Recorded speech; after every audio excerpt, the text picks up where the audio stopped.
Don't scream. And for God's sake, whatever you do, don't faint. Oh, you're alive. Oh, my God, Richard, you're alive. Don't. We can't. I want to hold you and kiss you right now, but we can't risk it. Someone could walk in at any moment. Am I dreaming? Am I dreaming, Richard? Dex? Shh. I'll explain everything the later. doctor pronounced you dead. Listen to me. Just tell me right now. Are you all right? Were you hurt? Oh, God. Cassie, were you hurt? What I heard was thinking I'd never see you again. And then when he told me you were dead, it was like someone stabbed me in the heart. I'm so sorry. It doesn't matter because you're alive. Darling, I'm so sorry I'd have to put you through all that. It was the only way. We didn't know where to find you. We didn't know where Edmund was holding you. But we did know if he thought that I was dead, that he would release you, and here you are. I'm sorry. It's okay. No, it's not okay. He's going to pay for everything that he's done. But right now, we've got to get out of here. All right, now, that means you're going to have to keep up this grieving widow act for just a little while longer. Can you manage? Just tell me the plan. It's dangerous. We have to be very careful, or it could be the end for both of us.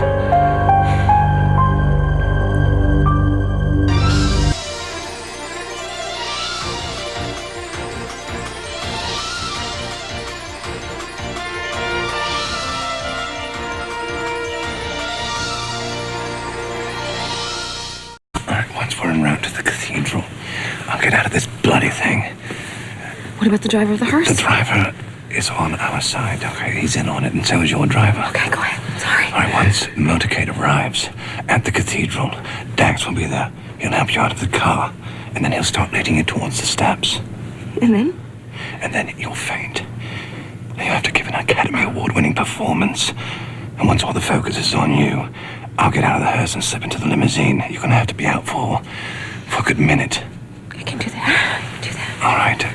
All right, then, once you come out of it, Dax will be there, and you tell him you just can't go through with it. You're much too distressed. Okay, you've got to go back to the palace, and you've got to lay down. You've got to rest. Wait, Dax is in on this. That's how you survived the stabbing. He helped you stage the Dax whole is thing. in on it. Now, Dax will obey your command. He'll help you into the car. And that's where you'll be waiting for me. Yes, and then this is brilliant. Then we'll go on our way to the airport, and I'll put you on a chartered jet back to Springfield. Put me on a jet? Yes. You're coming with me? Darling, I can't. No, Richard. No, I spent the past few days thinking I would never see you again. That's not a feeling I ever care to feel again. Listen to me. I am not leaving this island unless you come with me.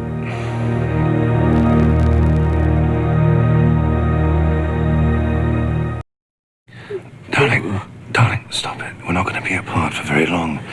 I'll be back in Springfield in a matter of a few days. No, a few days. A few seconds is too long, Cassie, Richard. think of your children. Your children need you. They miss you desperately. They need you. I need you. And Philip's children need him.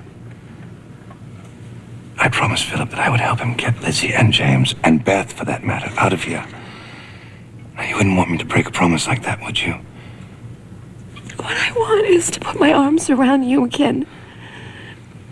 I want to read bedtime stories to our kids together, and I want to make love to each other, and I want to grow old together, and I'm so afraid that if I leave you, it won't happen.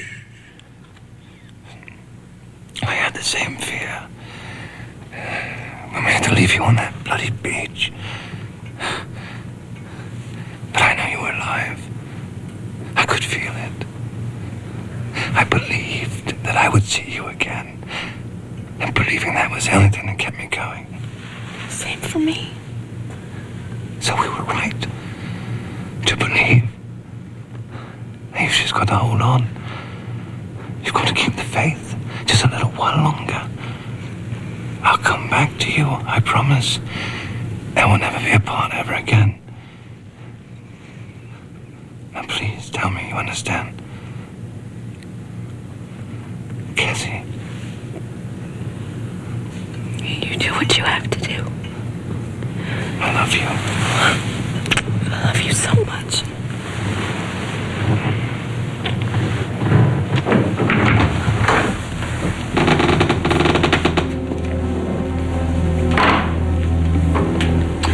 I'm sorry for interrupting.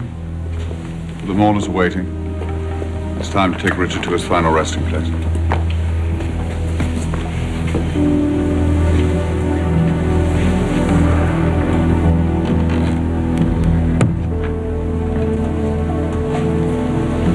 Something wrong?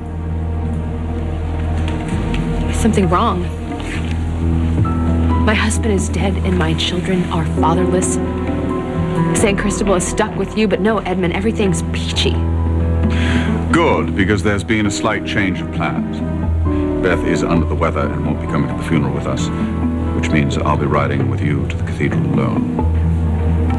In my limousine? You know, you don't have to do that, Edmund. Oh, but I must. You see, the people of San Cristobel will have to forgive me if I were to allow you. You don't care about me. You just want to make a big public show of supporting the grieving widow. And we both know you've done the exact opposite. I suggest you keep your voice down, Cassie. And I suggest that you keep a nice big distance from me for the rest of the day. Or I will tell everyone where I've been for the past couple weeks and who put me there.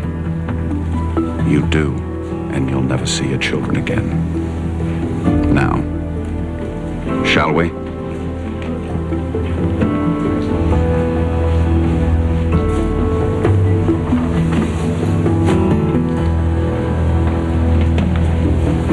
Cassie.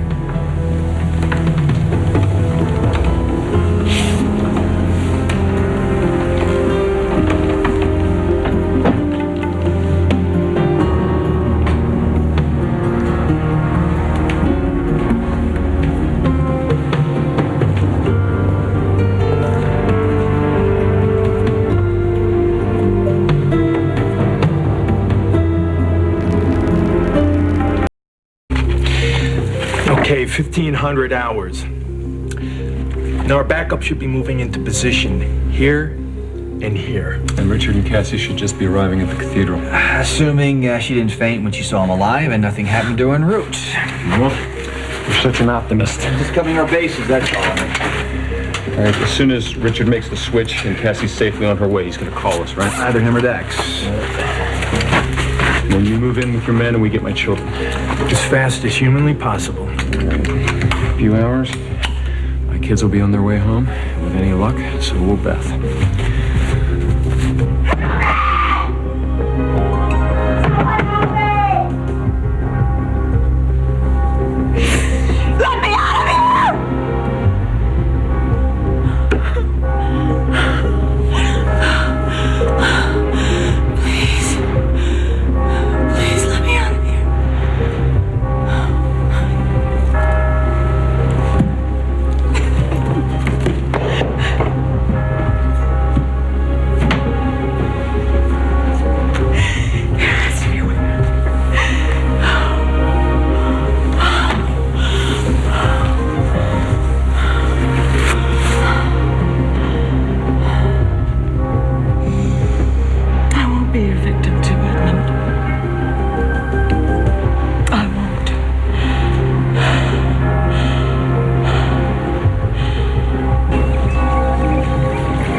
Shall we?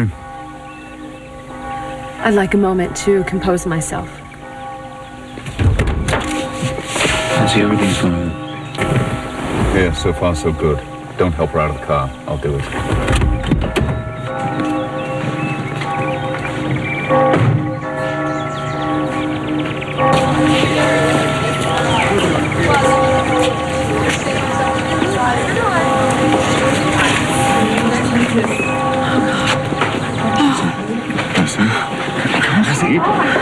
Cassie, dear.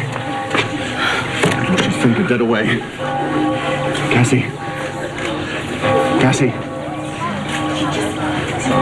Cassie. Wake up, Cassie. This is a disaster. Is the press watching? I'm sure she'll come to any moment now. Come on, Cassie. Cassie. Ah, there you are. What happened? You fainted. Now, come on. Everybody's looking.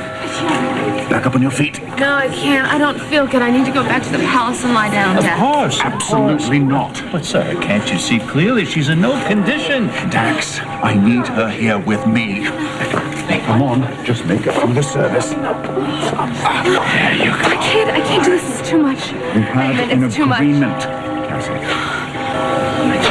I can't face those people, and I can't watch them lower Richard to the ground. I just can't. Cassie, get back into the car. What are you doing? She's got to lie down, Edmund. I don't care what she has to do. Go, back to the palace. Stop! I'm not through with her yet.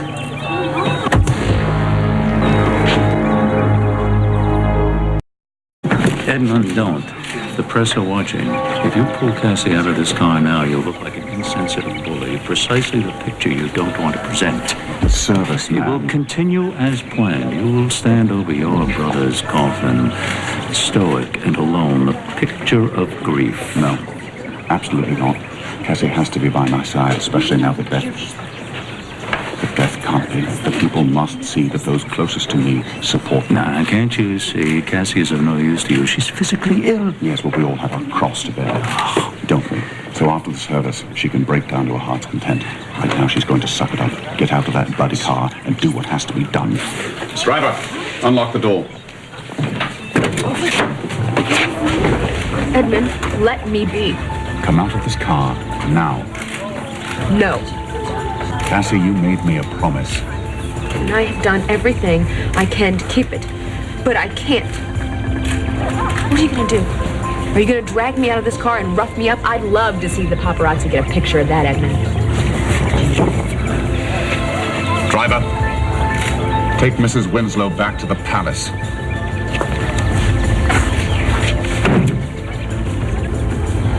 You heard him, driver. Let's get the hell out of here. Yes, ma'am.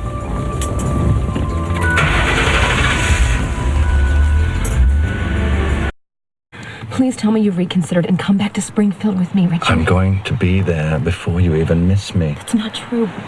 I miss you already. I have to go through with this.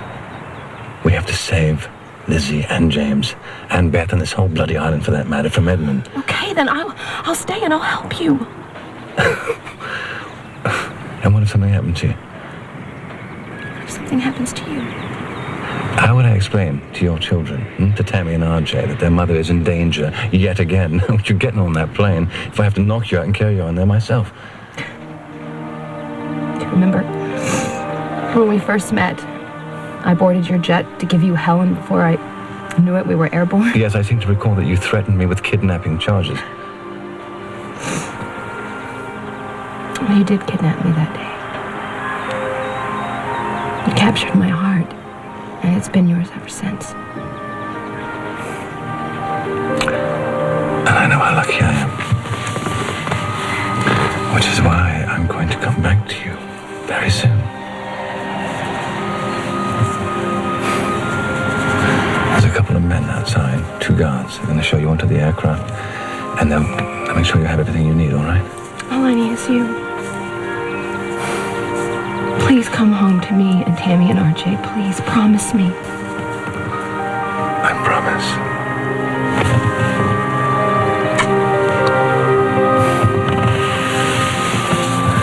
Hug the children for me. Come home to us. I love you.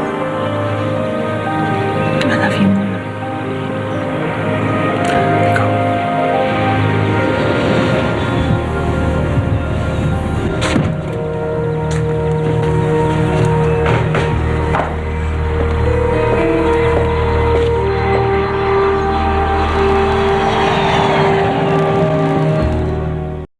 A long story short, thank you, Captain.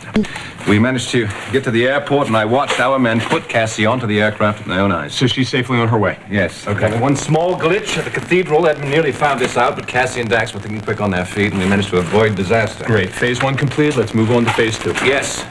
Getting your children. And with any luck, getting Beth, too. Assuming we can locate her. That was Dax. Beth never showed up at the funeral. Well, that's strange. Did he say why? He claims that she's not feeling well. What do you mean he claims? Dax got a weird vibe from him, like he's hiding something. Something's wrong.